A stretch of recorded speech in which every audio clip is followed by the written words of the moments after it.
Hi friends, welcome back to my smart Telugu YouTube channel. Friends, ఈ video మనం తెలుసుకోబోతుంది అంటే driving లైసెన్స్ని మన మొబైల్లోనే చాలా ఈజీగా డౌన్లోడ్ చేసుకోవడం ఎలా అనేది ఇప్పుడు వీడియోలో తెలుసుకుందాం. దానికోసం మీరు ఏం చేయాలంటే ఏదో ఒక బ్రౌజర్ అనేది ఓపెన్ చేయండి. నేనైతే క్రోమ్ బ్రౌజర్ ఓపెన్ చేస్తున్నాను చూడండి.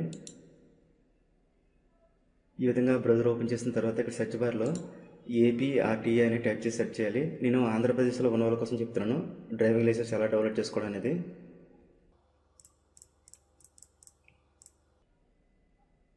ఈ విధంగా ఏపీఆర్టీఏ అని టైప్ చేసి సెర్చ్ చేసినట్లయితే మీకు ఈ విధంగా వస్తుంది. ఈ విధంగా వచ్చిన తర్వాత ఫస్ట్ అని సైట్ ఉంటుంది చూడండి, www.aptransport.org అనేసి ఈ విధంగా ఉంటుంది సైట్ అనేది. దీని మీద ట్యాప్ చేయాలి. తర్వాత ఇలా వస్తుంది. ఇలా వచ్చిన తర్వాత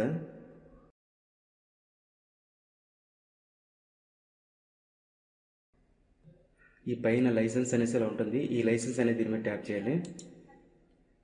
దీని మీద ట్యాప్ చేసినట్లయితే కింద ఈ ఆప్షన్స్ వస్తాయి చూడండి. ఫస్ట్లో లెర్నర్ లైసెన్స్, తర్వాత పర్మనెంట్ లైసెన్స్ అనేసి ఇలా ఉంటుంది.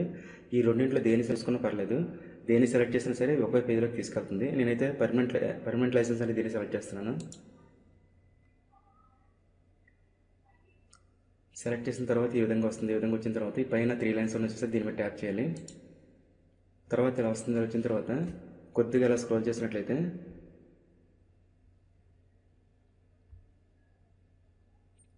ఇక్కడ స్టేటస్ అనేసి ఈ సెక్షన్ ఉంటుంది. స్టేటస్ అనే సెక్షన్లో డ్రైవింగ్ లైసెన్స్ డిఎల్ అనేసి ఇలా ఉంటుంది. దీన్ని సెలెక్ట్ చేసుకోవాలి. తర్వాత ఇలా వస్తుంది. వచ్చిన తర్వాత with application number, without application number అనేసి 2 ఆప్షన్స్ ఉంటాయి. వితౌట్ అప్లికేషన్ నెంబర్ అనేది దీన్ని సెలెక్ట్ చేసుకోవాలి. తర్వాత కిందన సర్వీస్ టైప్ అని ఉంది చూస్తే దీని మీద ట్యాప్ చేసినట్లయితే తర్వాత లెర్నర్ లైసెన్స్, తర్వాత డ్రైవింగ్ లైసెన్స్, ఈ 2 ఆప్షన్స్, ఈ 3 ఉంటాయి. మనకు కావాల్సిన డ్రైవింగ్ లైసెన్స్ కాబట్టి దీన్ని సెలెక్ట్ చేసుకోవాలి. తర్వాత సెర్చ్ బై అనే దీని మీద ట్యాప్ చేసినట్లయితే ఆధార్ నెంబర్, డిఎల్ నెంబర్ అనేసి ఉంటాయి, ఆప్షన్స్ ఉంటాయి. ఇక్కడ మీరు డ్రైవింగ్ లైసెన్స్ నెంబర్ మీకు ఒకవేళ గుర్తున్నట్లయితే దీన్ని సెలెక్ట్ చేసుకోండి. ఒకవేళ మర్చిపోయినట్లయితే ఈ ఆధార్ నెంబర్ అనేది దీన్ని సెలెక్ట్ చేసుకోవాలి. నేను ఆధార్ నెంబర్ సెలెక్ట్ చేస్తున్నాను. తర్వాత మీరు ఏది సెలెక్ట్ చేసుకుంటే దాని నెంబర్ అనేది ఇక్కడ ఇవ్వాల్సి ఉంటుంది. నా ఆధార్ సెలెక్ట్ చేశాను కాబట్టి ఇక్కడ ఆధార్ నెంబర్ అనేది ఇవ్వాలి. నా ఆధార్ నెంబర్ ఇస్తున్నాను. ఆధార్ నెంబర్ ఇచ్చేసిన తర్వాత ఇక్కడ డేట్ ఆఫ్ బర్త్ ఇవ్వాల్సి ఉంటుంది. అంటే నా డేట్ ఆఫ్ బర్త్ ఇస్తున్నాను.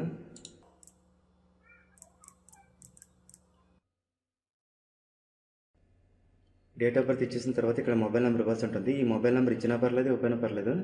ఈ స్టార్ మార్క్స్ కొన్ని చూసారా రెడ్గా, ఇవి మాత్రం కంపల్సరీగా ఇవ్వాలి. దీనికి స్టార్ మార్క్ లేదు కాబట్టి ఇచ్చినా పర్లేదు, ఇవ్వకపోయినా పర్లేదు. ఇచ్చేసిన తర్వాత ఈ విధంగా డీటెయిల్స్ ఇచ్చేసిన తర్వాత సెర్చ్ బటన్ చూసారా దీని మీద ట్యాప్ చేయాలి.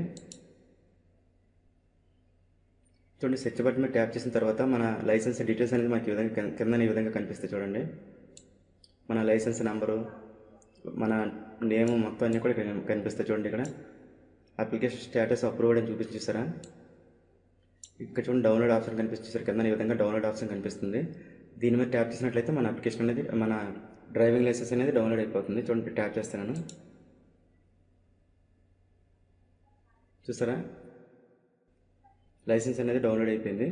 ఇది మనకి ఫోన్లో సేవ్ అయిపోతుంది. అది ఎక్కడ సేవ్ అవుతుంది అని చూపిస్తాను చూడండి.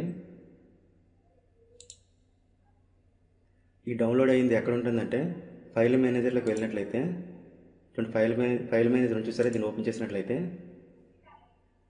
ఇక్కడ డౌన్లోడ్స్ అనేసి ఎలా ఉంటుంది. దీన్ని సెలెక్ట్ చేసుకోవాలి.